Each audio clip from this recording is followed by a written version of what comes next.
time to play ball. Welcome to the podcast with no limits. Whether it be sports, current events, or random thoughts, this is the place to step in and stay a while. Your host is a proud alumnus of Rio Hondo Prep, a former minor league baseball umpire, and a man with strong opinions. Welcome to the Get Home Safe podcast and your host, Matt Hersema.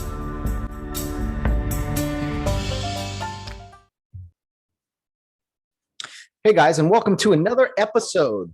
Oh boy, hello there. Hello there, guys, and welcome to another episode of Get Home Safe. I don't know if you guys heard that at the beginning there. I hit play. I was all ready to go. There's a delay, and then she comes in recording in progress. So, oh man, rough start to the show today.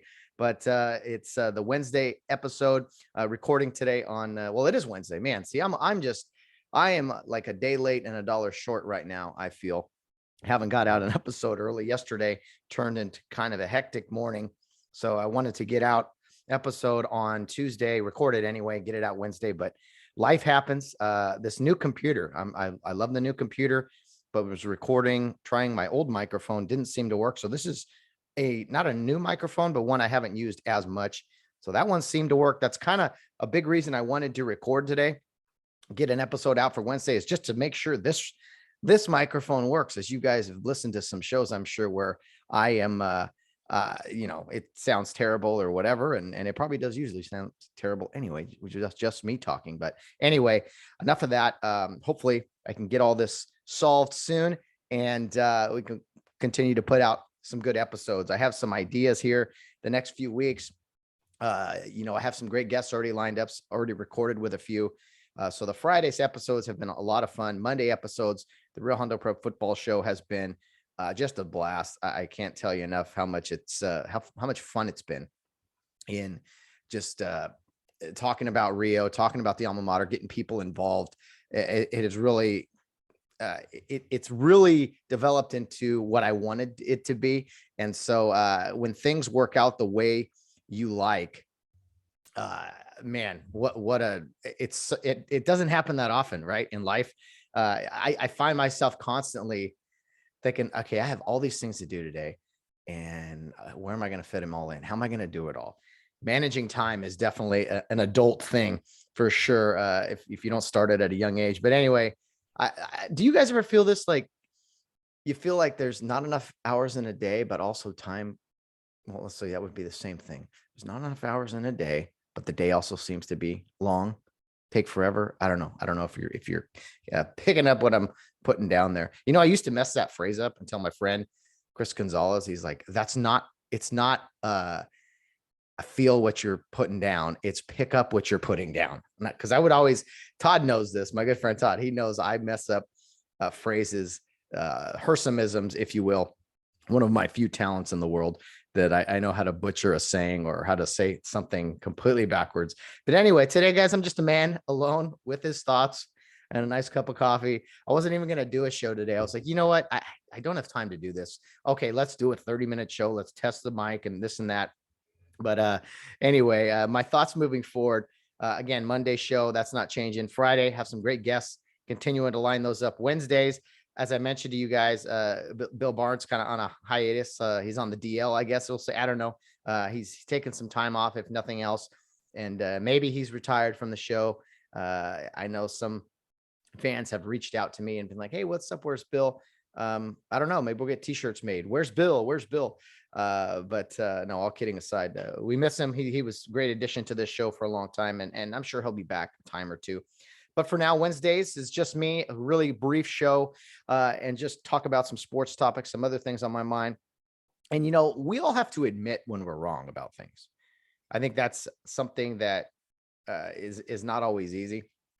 It's something that's going on in the country right now. Like, some people refuse to admit when they're wrong. Well, there's something I need to admit, and that is I've seen this in myself here the past few weeks, and that is I am terrible at predicting things, especially in sports. You think but you don't really know. And so I did a lot of predictions, I think a week ago, regarding the baseball playoffs, regarding football. Football's been okay. But in baseball, the baseball playoffs, I think I've been wrong about everything, every single thing. The Yankees lost the wild card. The Dodgers won the wild card. I had that right. I think the only thing I've had so far is the Dodgers advancing in the wild card. I had the Astros losing to the White Sox. I had who was the other American League team? I had the Yankees advancing and beating Tampa Bay and going to the World Series even.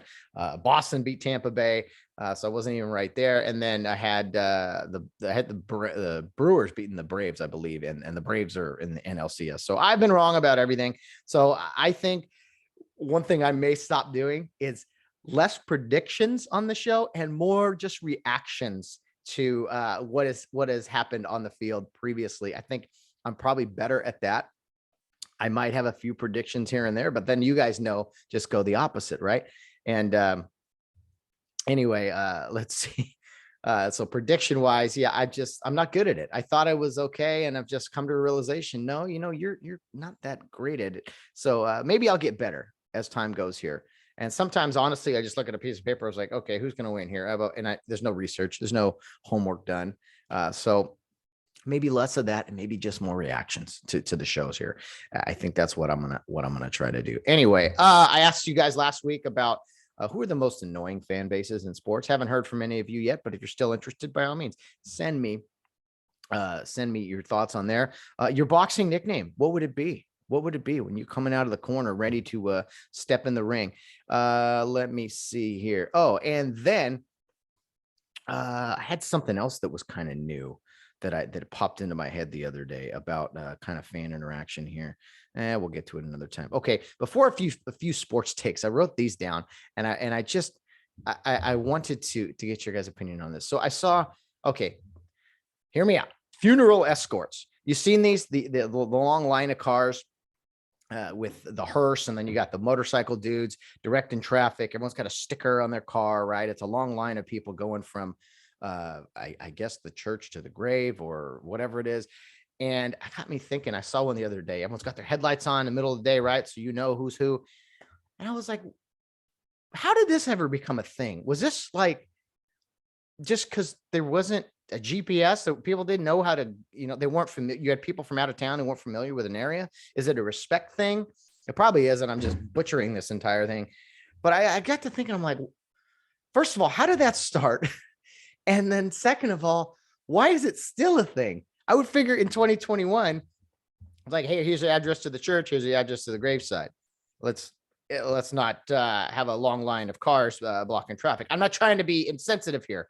All right. We've all had funerals. We've all had loved ones we lost. It's a simple observation. I'm not trying to be disrespectful to those who've lost somebody. Let me make that perfectly clear. But I saw that the other day, and I wasn't like angry because I was in traffic. I was just like, why is this still a thing? I can't understand it. Now, if somebody knows, please tell me. My thought is it's a respectful thing, maybe like, hey, we're all united driving this direction to the funeral. You guys are probably like, Matt, you are a sick person right now. Why is this even on your mind? These are the random things I think about. And I was like, why? How did this start? And also, why is it still a thing? I could probably look it up on Wikipedia or something, but why are funeral escorts still a thing? This motorcade, famous people, I get it. Okay, famous, I don't know, just so that not everyone just jumps in line, whatever. Only the invited people are allowed to attend. I don't know, but why is it funeral escorts? I'm like, what? And I'm thinking, why? How come they don't do this for other things? You don't typically see it in like a wedding escort, do you? I mean, maybe I'm just out of touch here and don't know anything, which is very, very likely.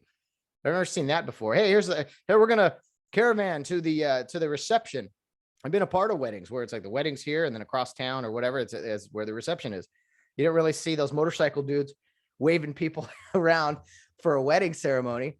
Well, how about I don't know. I probably should not speak anymore about this, but funeral escorts, it just got me thinking, guys.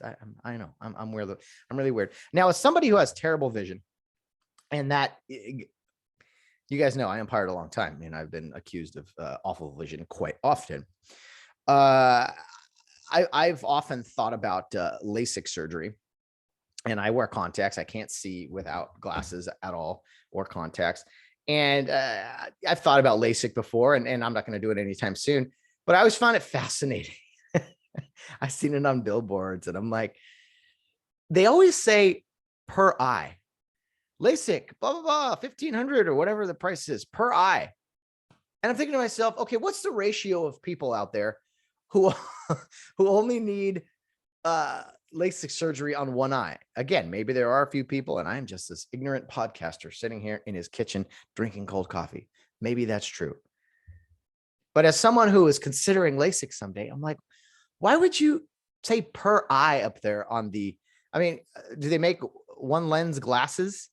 I know some contact lenses are different prescriptions, different lens prescription. Fine. But typically it's not one eye is really good and one eye is bad. There's exceptions, I know. But I just said LASIK surgery, blah, blah, blah, per eye. And I'm thinking, is that just so that you feel that the cost is lower? This steps into my advertising background too, which thankfully I did not pursue. But these are the things I scratch my head. I'm gone. I'm on the road all day, whether it's driving for Uber or in my truck, rolling around with packages and things. So I see these things and it just gets me thinking. And maybe I'm a lunatic and I have a sick mind. I really don't know. But I'm just like, come on, why do you charge per eye? That's like selling shoes. And it's just, hey, $40 per shoe. For $40 per shoe, $50 per shoe. That's like, what do we do? Who comes up with this verbiage? So anyway, so there's some randomness for the day to start to jump into the middle of the week for you guys. I'm not trying to be a comedian or anything. I don't have that talent for sure, but all I can do is share my random thoughts and opinions on just on topics. And what do you got out there? Guys, I always encourage voicemails and emails and this and that, but anytime you have something random that pops up in your head that you want, you're wondering, I don't know, my thoughts on, or you're not alone, send it to me. Hey, I had this happen to me today on the road or at work, and I'll be like, okay, yeah, cool, no worries. I can roll with that. I'm always looking for topics. I wrote down a few things here from the weekend, sports wise, that I found interesting. First off, the Bengals Packers game. I posted this on Facebook, my messenger. Celebrating early, nothing drives me more crazy than, over celebrating. That's a big one, but then also celebrating early. How about the Bengals? They kicked the game-winning field. There was 5 missed field goals in the last 2 minutes into overtime of that game. Each team traded missed field goals. And one of the missed field goals, the Bengals kicker kicks the ball, and yeah, it looks really good. And then the wind kind of picks up and ends up going wide left, hits the flag, no good. But as the ball's in the air, he's celebrating. He starts hugging his holder. They think they've won the game. And then they look up and it's just like, oh, wait, I saw it go straight. How did it go left? Now, anyone who's played golf knows that this happens. Like, you hit the ball and you're like, wait a minute. No, I hit it there. Why'd it go there? But for goodness sake, stop with the over celebrating. Let's make sure a ball is a home run before we start our home run trot, right? You shouldn't even have this, like, the fancy, lack of another term, BS that oh, Matt, 2020, let them celebrate. They're just happy. They made a great play. Yeah, that's fine. Just make sure the play is completed. Make sure the home run goes over the fence, actually. Make sure the field goal goes between the uprights. Make sure your 3-point shot where you turn around and start pumping your chest actually goes in the basket. This is all I'm saying. Because you look like an idiot. Beyond idiot. I wish there was a super idiot. I wish there's a fancier term to use when you start celebrating early. And we're in this age of this look at me age of, baseball's gotten terrible. They all have to run out of the dugout now, and just know this. That is all for show. Look at how excited I am. It's not because they're super energetic. It's look how excited I am. The bat flips, the yelling out at a pitcher when a guy hits a home run. This is why people get thrown at. And you can be like, well, that's barbaric. It's old school. It should be that way. Bill Burr made a great comment on his podcast I listened to, and he's like, this is why hockey still has fighting, because all this nonsense, the over celebrating, the showboating, things is that gets taken care of by the athletes. Like, no. There's a right way and a wrong way to play the game. But now the media and fans and fantasy sports and this, it's all about make it exciting. I celebrated a ton back in the day when I was playing. Not so much from my accomplishments, usually my teammates. I just handed the ball off. They ran and I'd start screaming up and down and things of that nature. But I was an intense shouter, yeller, whatever. I celebrated, but it drives me crazy when I see this stuff. I saw it in college football recently. I wanted to ask Coach Carson about it with Rio Hondo. Maybe I will on a show, but how many times do you see it? Every year you see it in college football. A guy starts to celebrate before he gets in the end zone, drops the ball a little early, right? The defense or the other team jumps on it and no touchdown. And I laugh so hard when I see that because I have zero sympathy, zero, for just arrogance, the ineptitude, whatever you want to call it. I can't stand it. By the way, one of my favorite quotes, I think it was Bobby Bowden. He talked about a player he had one time at Florida State. God rest his soul. I'm pretty sure it was Bobby Bowden. I could be wrong, but it was in a book I was reading. And he said, he was talking to his player and he's like, son, what is it with you? Is it ignorance or is it apathy? And the player looked at him and goes, Coach, I don't know. And I don't care. Which is it ignorance or apathy?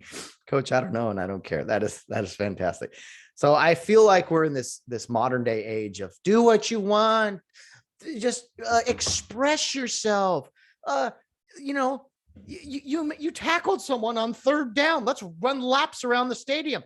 You caught an interception that was thrown to you. Let's throw a gold chain on. Dress for Halloween. Look how amazing we are. Can you imagine doing this at the other workplace?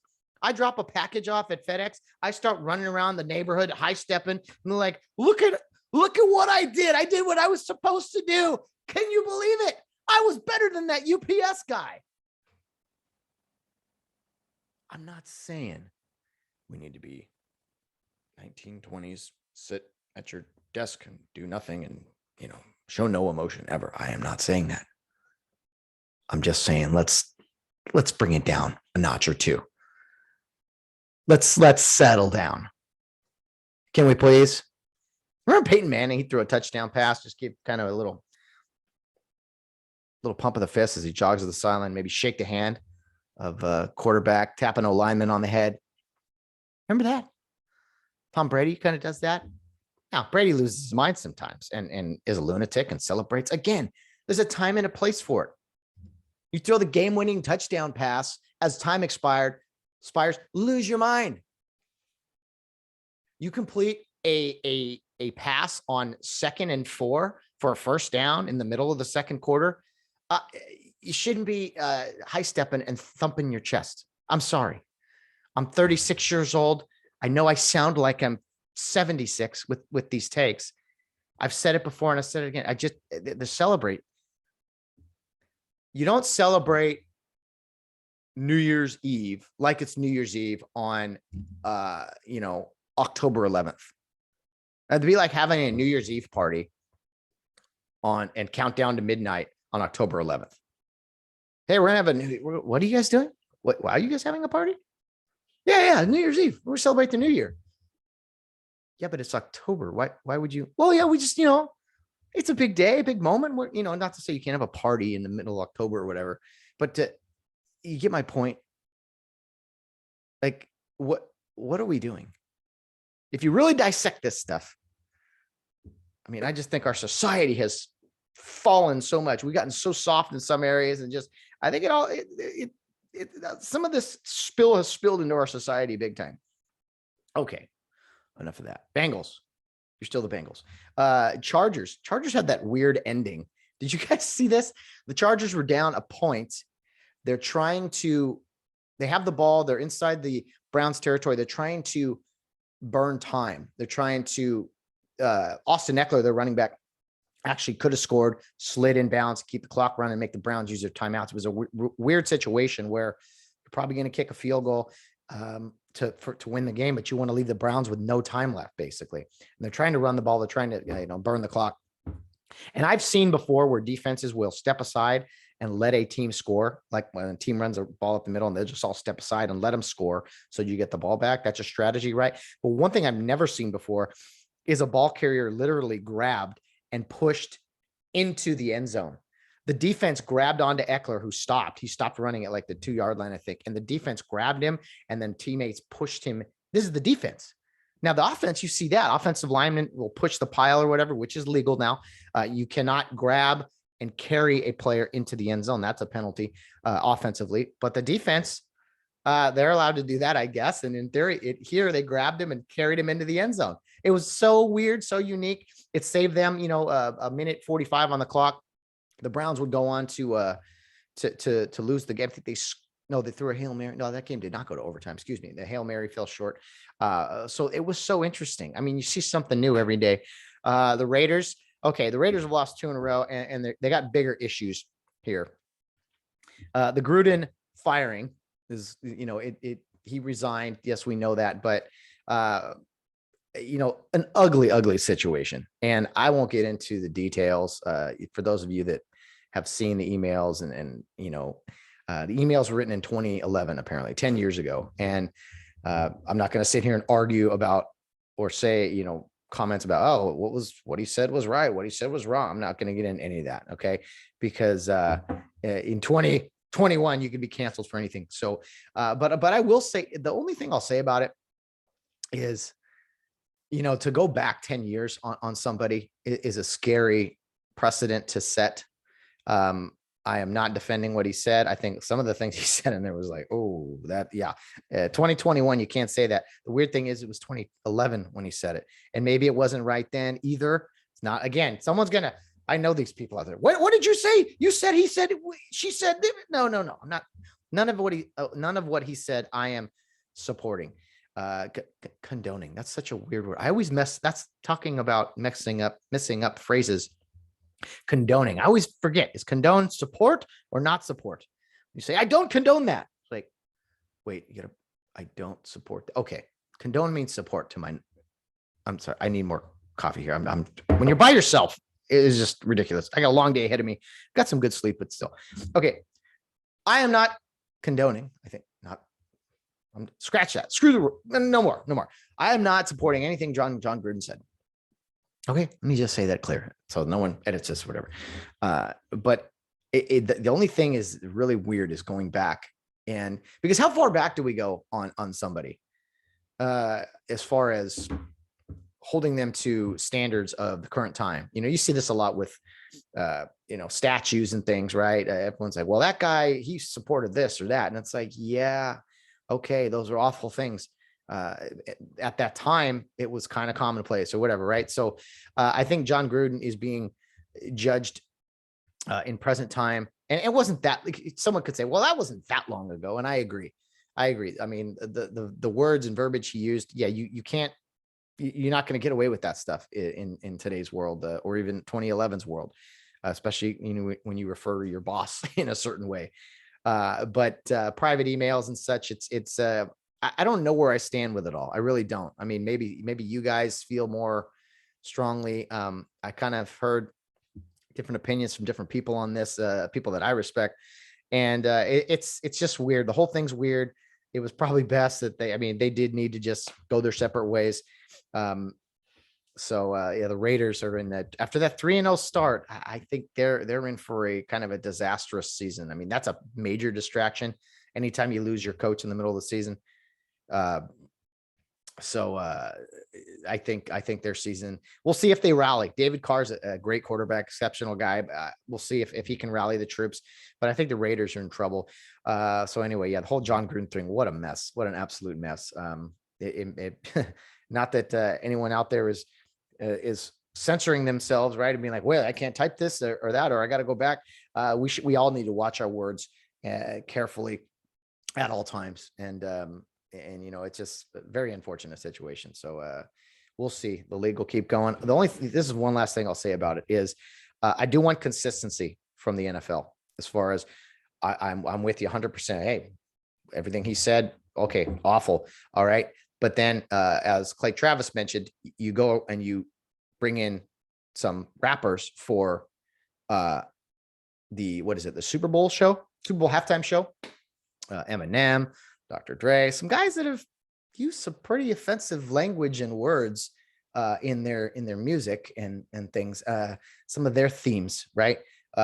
So that's all I'm saying. Let's be consistent. What did Todd told me this one? Tell me the rules and I'll play by them. That's fine. As an official, this is what, here's the standard, here's the rules. That's fine. Let me, I know what to enforce as an official if I know the rules and how we want them enforced. So again, with anything out there, just consistency, no matter what it is. Consistency is very important, whether it's a strike zone or policies of the way things go down in business or life or whatever. So yeah, the Gruden Raider marriage that needed to end, and he's probably done coaching forever if we're honest. Okay. Cowboys look good, man. Offense is cooking. I wanted to have Fred Monteblanco on the show to talk about Dallas, so he can praise them and his Texas Rangers. I'm kidding, Fred. I'm kidding. But no, the Cowboys offense does look to be in rhythm, balanced attack, which you don't always see in the NFL. And the defense is playing exceptionally well. Micah Parsons is a real deal. He's going to be one of the top defensive players in the league for years to come. I don't like giving the Cowboys praise. I really don't, but they seem to be playing very well. We'll see as the schedule gets tougher for them, how they do along the way, but a 4-1 start is definitely good. They're going to New England this weekend, and I'm not going to predict anything because I'm no good at that. That'll be a true test, even though the Patriots are only 2-3 and not looking great offensively. They held those Buccaneers a few weeks ago. I know they knew Tom Brady very well and everything. They held them to, what was it? 19 points or something like that. So that'll be a test going to Boston, going to Foxborough for the Cowboys, but the offense seems to be grooving and probably the most balanced offense in the NFL. Bills Chiefs, crazy game on Sunday with the long weather delay. You remember in football when you turn on the old videos, you see these games in pouring rain, and that's why you liked football. This is awesome. Yeah, football in the rain.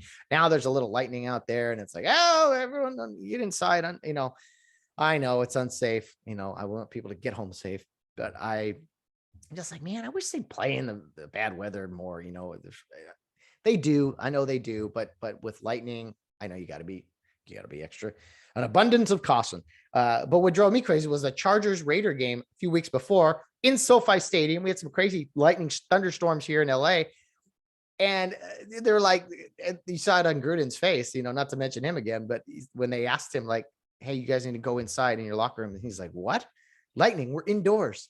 But hey, some people much higher up are making those decisions more than me. Okay. Couple teams that are teams and cities that are just awful right now. USC football. I put the headstone up now. It is officially dead. They're not just bad. It's atrocious. The program is in shambles. If they don't make a huge, and I mean a huge splash hire here for the head coach, that program may or may not recover. I know recruiting's great in LA, a lot of talent in Southern California.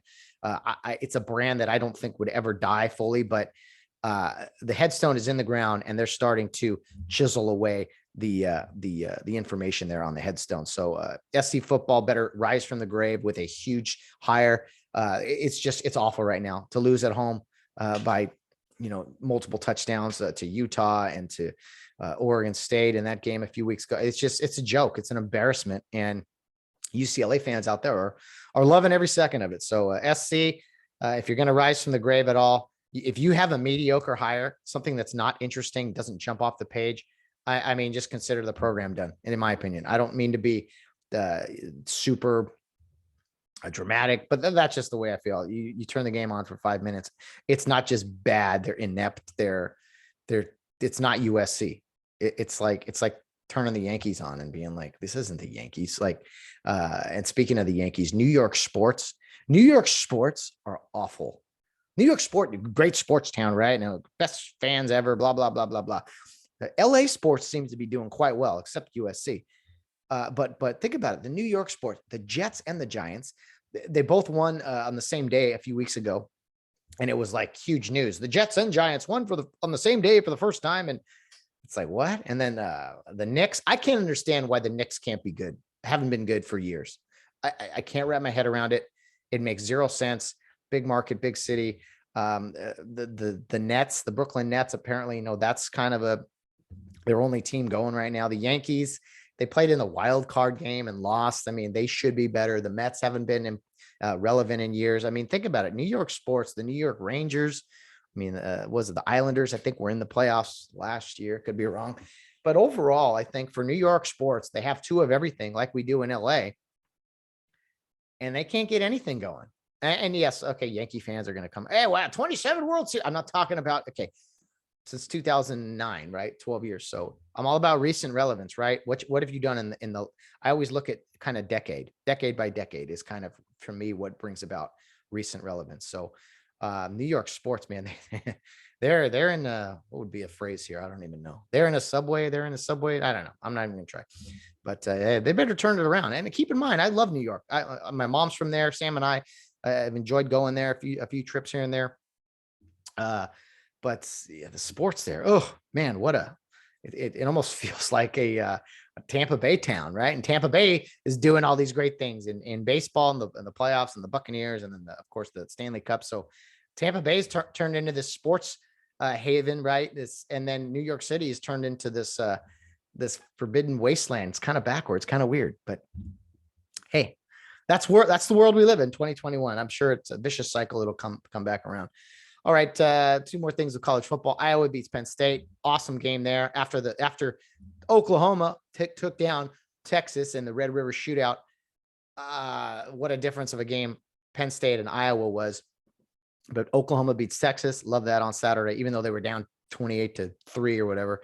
That was a great comeback. And then Iowa beating Penn State. Iowa seems to be a real team right now. I don't think they're Alabama, Georgia quality, but they're undefeated. Schedule is what it is in front of them. And I think they're going to probably sneak in the college football playoff here, representing the Big Ten here down the road. Go Hawkeyes.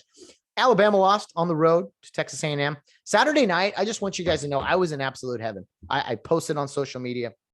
I said, this is fantastic. We have the fight, which I was, looking forward to, Fury Wilder. We had college football going on. Notre Dame was on. Alabama was on. Some really, really good games going down to the wire. I had the baseball playoffs, specifically the Dodgers were on, and I had my two TVs. I was flipping back and forth. I'm like, this is a Saturday night, man. This is fantastic. This is unbelievable. I wish I had more TVs.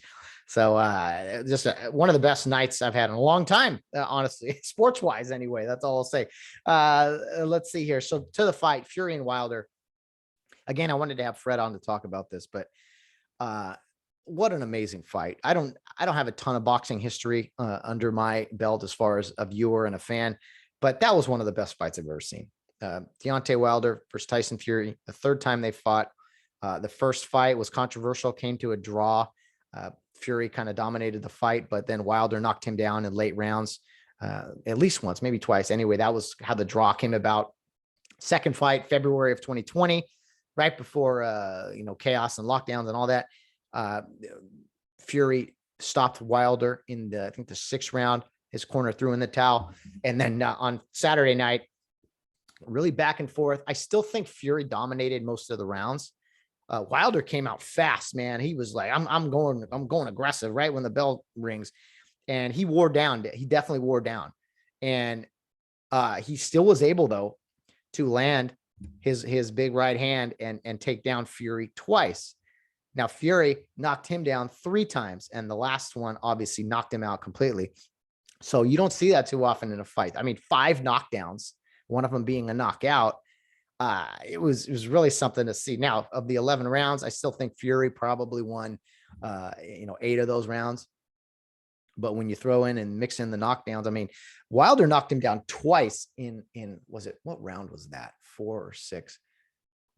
Fury got up, recovered, and it was a spectacular. Not too often do big fights live up to the hype.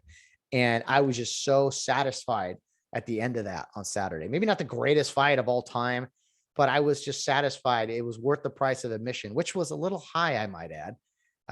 These pay-per-views are getting to be a little bit expensive. That's one I would pay for.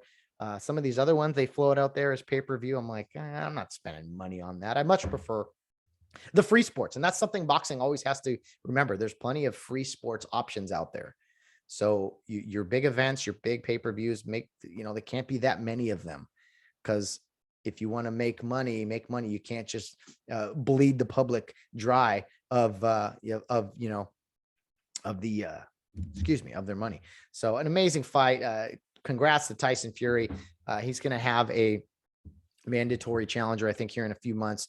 But then as of now, all roads are leading to him and Alexander Usyk fighting for the undisputed heavyweight world championship here in a few months after Usyk upset Anthony Joshua. So some big fights ahead. Tyson Fury is a character. He is quite a guy to follow on social media. His story is fantastic. If you haven't heard it before, he dealt with depression and contemplated suicide and things. He turned his life around.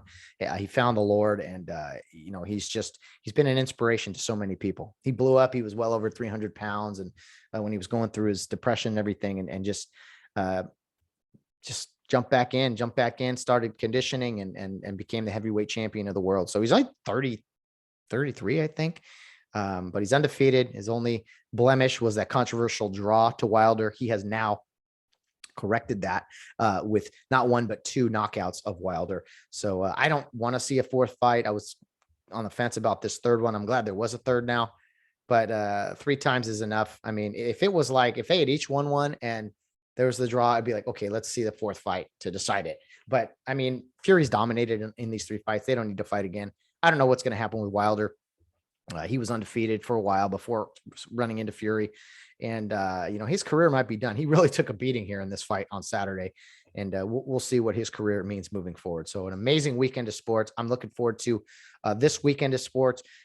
Thursday night is going to be great. I'm off. I'm going to get some things during the day, do a few recordings, and then I'm going to be on that couch. After I'm going to make dinner for Valerie, or at least have something ready. Val, when you come home, things will be nice and ready for you.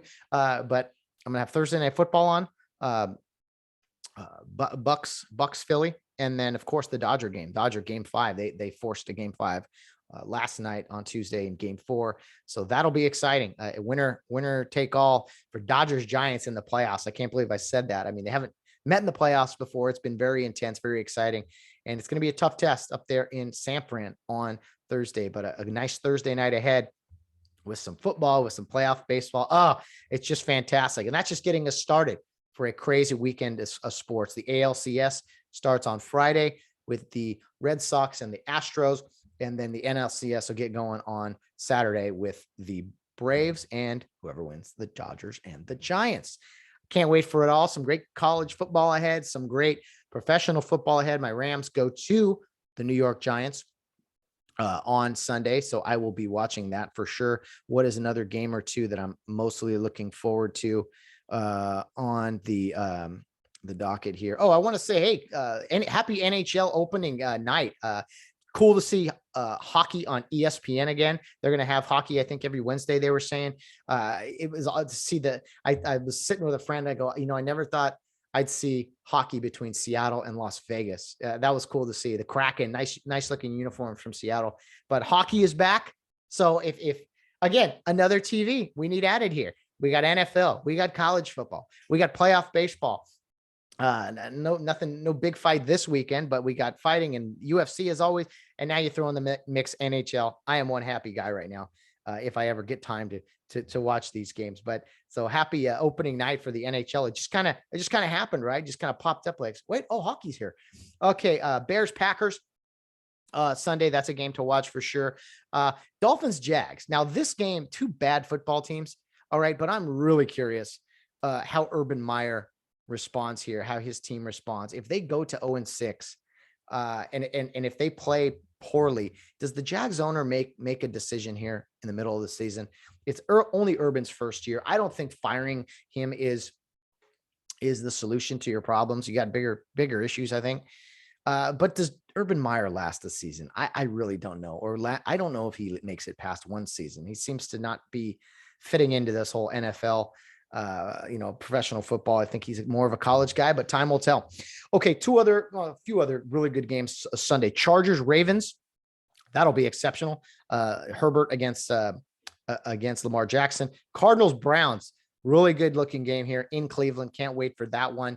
I mentioned the Cowboys, Patriots, the Seahawks and Steelers, the Sunday night game. Not that excited, especially with Russell Wilson hurting. But another game to watch is Raiders, Broncos. Broncos have lost 2 in a row after starting 3-0, same as the Raiders. And with all the distractions going on with the Raiders this weekend, that'll be definitely a game to tune into. As far as baseball goes, I already mentioned that. There's some big UFC cards coming up. UFC 269 was announced. That card looks stacked. Cannot wait for that. And some good fights upcoming here in November in boxing. Sean Porter and Terrence Crawford. That one will be a big one. So lots to be excited about, man, with sports upcoming. And my last thing I'll say today, I did find this written down, is the top college football rivalries out there. I want you guys, if you can, send me your thoughts on those. Rank them, if you will, maybe top 10. I'll try to have a few of those for you next week. But off the top of my head, a few that come to mind: Army Navy to me is the best rivalry probably in sports. UCLA USC for us here in Southern California is a really good one. Auburn Alabama, that one's exceptional. Texas Oklahoma, we just saw that in the Red River Shootout. That one's tough to beat. Ohio State, Michigan, up there always around Thanksgiving, it's usually snowing or really cold. It's like we're sitting here in Southern California, like, man, that looks cold up there. Notre Dame, USC, a really good one, a kind of across the country, religious schools rivalry there that's gone back a long, long time. I'm trying to think of a few more. Obviously, there's a ton in the SEC. Florida, Georgia is a big one. The world's largest outdoor cocktail party, I think they call it. And of course, any of the interstate rivalries are great as well. So if you have any more, I might jot a few down next week and have those ready for you guys. Just again, going through the college football season, I think rivalries kind of matter more in college sports than professional sports. Because of course it's usually the local flair and a lot of kids from the area too. So it means a little bit more there. Anyway, enough out of me. Kind of a quick show today. I knew it would be just some reactions to sports, some random thoughts, and of course some not predictions, but looking ahead, looking forward to some exciting things ahead here this weekend. And also on the podcast, guys, thanks again for tuning in. John Dutton is our guest on Friday. You don't want to miss it. An incredible story regarding faith, football, family, just some great topics there that even if you're not a sports fan, I think you'll enjoy hearing from him. So you don't want to miss that on Friday. And then we'll be back on Monday for the Real Hondo Football Show, the recap of Friday's game, which has been moved to 5:00, I believe. I posted that on the Get Home Safe Facebook page. So 5:00 Friday, we will recap that game. And I always say this, guys, and I'm going to continue to say it until the season is over. Send us your emails and your voicemails so that when we record with Mark Carson, head coach of the football team, on Sunday, we have some topics and some questions for him. It's fun hearing the voicemails, like callers calling in the show, right? So that's a fun thing. But anything you want to do, send us your questions, topics, and that goes outside of Real Hondo Football as well. For my randomness on Wednesdays, it's fun. I didn't know if I get a show in this week, but I'm glad I did. So I got to go. I got to step aside. I got to pack a lunch. I got to get to work. Long day ahead. Off tomorrow for some sports. Can't wait for that. But anyway, guys, have a great rest of the week. Join us on Friday. Don't want to miss it. Go Rio, beat the Brentwood Eagles. But guys, as always, no matter what you're doing, whether you're out on the town or rounding third base, get home safe.